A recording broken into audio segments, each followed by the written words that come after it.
in the Cage Warriors middleweight division. Thomas the Saint Robertson in the blue with white trim.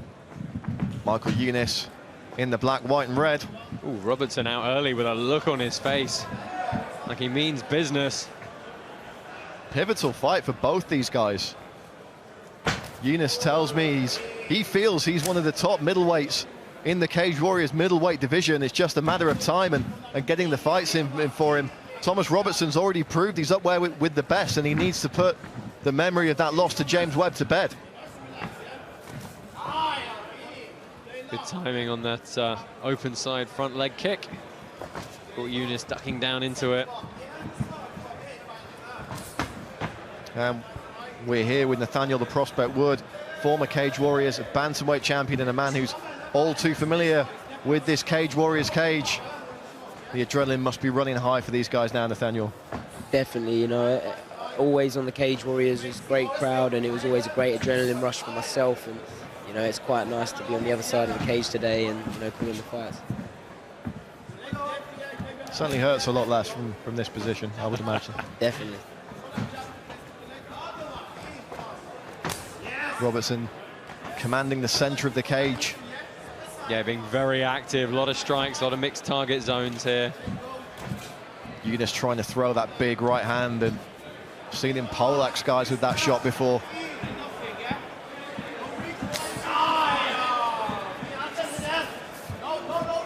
And if anything, you know, the delays and the hiccups that Eunice has suffered over the past few months has meant he's been able to get a lot of preparation in. As frustrating as it may have been given the circumstances, he's got to be well prepared for this one in terms of his fitness, in terms of his fight readiness. Yeah, looks like he's in shape, looks sharp. This is very much a feeling out process through these first 2 minutes. Although you've got to say the bulk of the work so far coming from the Norwegian. You know, I think it's going to be power versus volume here, and obviously the volume coming from Robertson, the power coming from Eunice. Ooh, a lot of power in that switch from Robertson. Just kind of pushing the lap with his palm and turning Eunice around. And there is a notable size difference between the two. Eunice 6'1", Robertson 5'9". Yeah, Eunice feels a lot bigger here, a bit more heavily muscled.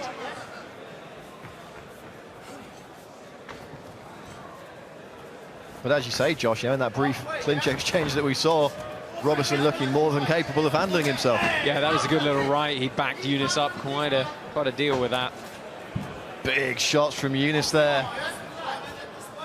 It's going to be interesting to see if he keeps swinging those big punches, and as the fight wears on, they're going to really start draining the gas tank if he's not connecting.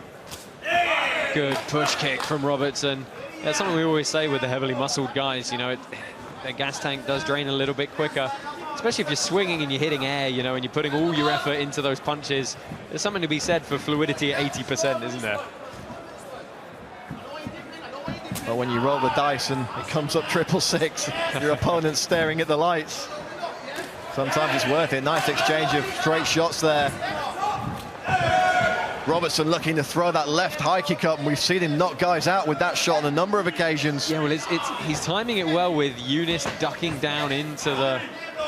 You know, Eunice is trying to use head movement. It's a good clinch exchange, nice repummel from Robertson.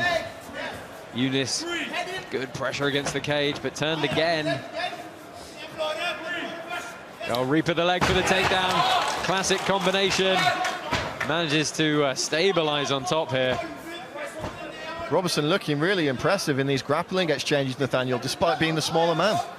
Yeah, definitely. And from the way he's been striking, you know, I thought he was predominantly a striker, maybe with a karate background or something. But, you know, he's definitely shown that he can grapple just as well as he can strike. Had a good neck grip there. It was good work from Eunice to escape the bottom position. Went to a deep half guard, used it to scramble back up on top. Eunice using that range there to flick out the jab. You know, 25 seconds left. I think Eunice needs something decisive here. I think Robertson's kind of, you know, just with volume, taken this one away from him and through these first 5. Oh, nice combination. Ooh, Eunice cracks back with a left hand, though.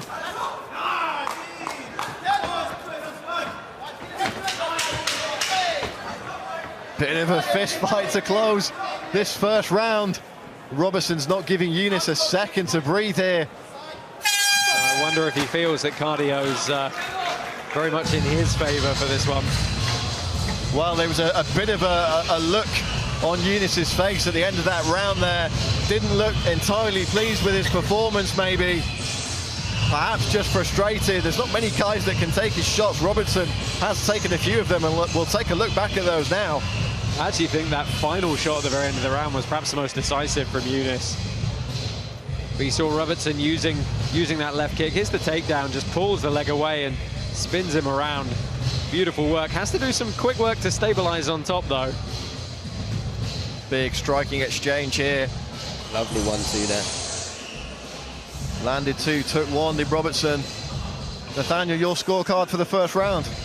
I'd say I have to give it to Robertson, you know, especially with the takedown. I feel that he'd done more in the round. Seconds out. Younes needing the cut man there, I believe, between rounds. Didn't see where he picked up any kind of injury, perhaps a nosebleed maybe. Or perhaps just a bit of swelling under the left eye. Doesn't look like it's anything that's going to have a massive impact on the contest, though. They come out for this second round. Robertson again out fast, starting into kicks, and unfortunate timing there for him. He's going to have to weather some storm from the top pressure of Younes. I've seen Michael Younes knock a guy out pretty much from this position with a big diving overhand right. Let's see if he's going to risk it to throw that kind of shot against Robertson. And stomping the knees. That just hurts to think about. Not nice, is it? Use your position. Terrible sport. So Younes trying to do some good job controlling the feet to get inside. Does a good job of shutting down the kicks. Robertson locks up close guard here. Let's see what he's going to look armbar possibly, trying to get the hips out. Well, now he's going to go triangle on the left probably. Don't think I ever recall seeing Younes forced to defend many submissions in his career at pro or amateur. Robertson needs to work here, can't afford to. I know we're only just starting this round, we've got 4 minutes left, but doesn't want to take too much time just eating some top pressure here.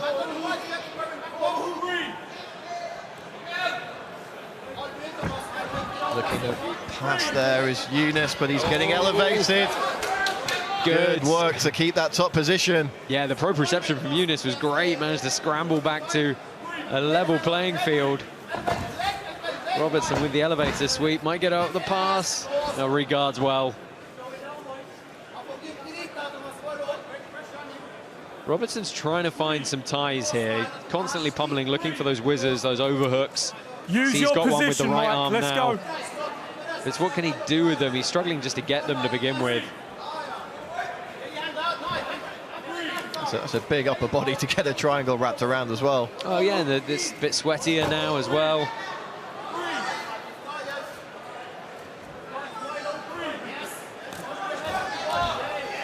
Younes looking to throw some shots, but he's getting answered by Robertson there, slicing elbows. That's classic, isn't it, from this position? Lock the hips down, body, head. Advancing position No now. fingers in the glove. Big elbows there from Robertson, and referee Rich Mitchell just warning about fingers in the glove there. You can grab the wrist and the fingers, but you can't grip in the glove. Beautiful work from Robertson to sweep over. Younes trying for one of his own. That elevator sweep was fantastic. Got that left hook in, and you see how he buries the hips down now. Grapevines the legs underneath briefly. Younes is bridging a lot, and he's found his way back to a half guard, but Robertson immediately trying to remount. Well, he does so. Good stuff from Robertson here, looking to take the back, and he does both hooks in. Yeah, and he's under the neck. This is a bad position for Michael Younes, and there's the submission! Thomas Robertson rebounds at Night of Champions. What a performance from the Norwegian. All came from that sweep, didn't it? Once he got that elevator hook, turned him over. He was relentless from that top position. And it, you know, to a certain extent, it was Younes trying so hard to get up. He gave his back up in the process, and Robertson didn't give him a second to realize the mistake he'd made. Great sportsmanship there from Robertson as we take a look at the replay. Beautiful stuff there from Robertson. Yeah, just a short choke here. You see the Gable grip right behind the shoulder. Big squeeze, put a good bend in the spine.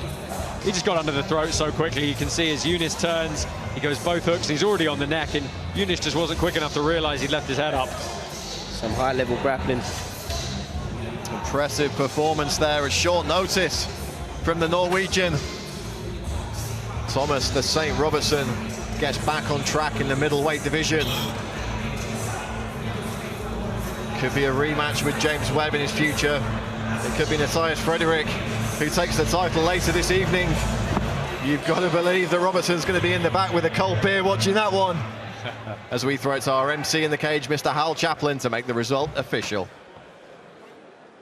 Ladies and gentlemen, we bring you your winner after 3 minutes and 1 second of round number 2, declaring your winner by way of rear naked choke in the red corner, Thomas Saint Robertson. Big win for Thomas Robertson, his 8th as a professional, and another